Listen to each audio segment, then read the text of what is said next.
Hey everybody, we are talking about accountability today. So over the last few weeks, we've been really focusing in on the 5 dysfunctions of a team by Patrick Lencioni. And we've been focused on what do we need to do to lead from a servant's heart the people around us that we lead in our worlds, whether it be in the business world, in the parenting world, in the coaching world. What does that look like to be an effective, impactful leader? And we started at the base of the pyramid learning that we needed to start with trust. We needed to create an environment and a culture built on the foundation of trust. And once we have that trust, we moved into teaching and understanding the value of having healthy conflict amongst one another, letting everyone know that their opinions matter and that they have a space to share in front of the group because of the trust that you've built. After encouraging that healthy conflict and dialogue, then we know we can get everybody's commitment. We get their buy-in. Even if it wasn't their idea, because they've been heard, they're able to commit to what's next. How much, by when, by who, which is what we talked about last week. So after we have those things, that trust, the healthy conflict, the commitment, accountability is next, right? We just left this discussion saying, okay, this is what each person's going to do, by when, this is how they're going to do it. Now, how do we hold each other accountable to that?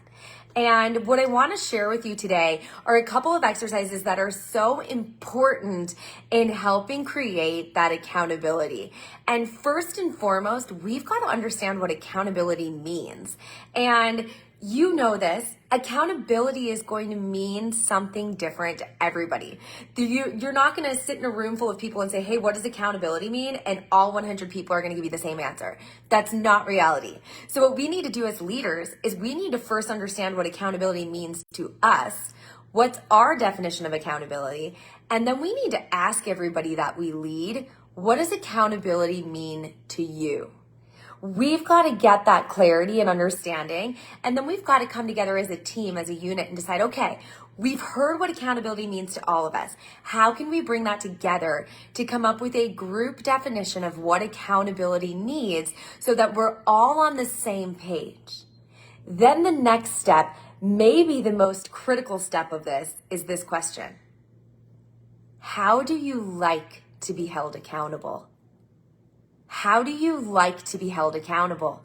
Guys, this is so different. This will differ from every person you talk to in groups that you lead. Some people like to be held accountable by earning something. Some people like to be held accountable by knowing if they don't do something, they're going to experience a consequence. Some people like to be held accountable just by being in the same room and doing something at the same time as each other. Understanding how each person likes to be held accountable is critical to you as a leader. Because if I start holding people accountable to the way I like to be held accountable, I could be working against them. It might not matter to them.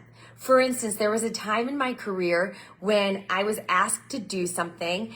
It wasn't something that I, to be honest with you, really wanted to do in the first place. And the way that I was being accountable was I was being told, if I do this, then I will earn more money. And that was not motivating to me. It didn't help hold me accountable because I didn't care. Like, that didn't make a difference for me, right? So a conversation would have been beneficial for my leader to know, right? Like, how do I like to be held accountable? And understanding that there's going to be things, let's just be honest, there are going to be things in our world or in our business or in our lives that we don't necessarily want to do all the time and need to get done.